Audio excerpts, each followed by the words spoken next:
মুহররম রব্বুল আলামিন পবিত্র মাসে পবিত্র দিনে পবিত্র সময়ে রব্বুল আলামিন শার ফরজ নামাজ আদায়ের পরে দোয়া কবুলের সময় রব্বুল আলামিন আমরা তো গুনাহ করতে ভালোবাসি, কাজ করতে আমরা কেউ ভালোবাসি না।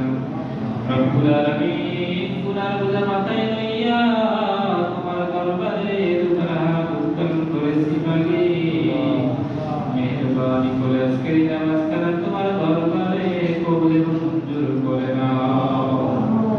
রব্বুল আলামিন রাসূল আকরাম সাল্লাল্লাহু আলাইহি ওয়াসাল্লাম যেভাবে নামাজ পড়েছিলেন সেইভাবে নামাজ পড়ার মতো তৌফিক দিয়ে দাও। সাহাবায়ে কেরামরা যেভাবে নামাজ পড়েছেন সেইভাবে তো আমরা কেউ নামাজ পড়তে পারি না। রব্বুল আলামিন ও আসমানের মালিক, ও পৃথিবীর মালিক, মেহেরবানি করে সাহাবায়ে কেরামদের মতো নামাজ আদায় করার মতো তৌফিক করে দাও। রব্বুল আলামিন নামাজ ছেড়ে গুনাহ মাফ করে দাও।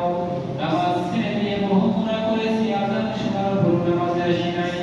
ও মালিক, আযান শোনার পর মাঠে ময়দানে কাজের মধ্যে ব্যস্ত ছিলাম। আযান শোনার পরে বাড়িতে না বাড়িতে রব্বুল আলামিন বিবিদের সঙ্গে সময় কাটিয়েছি।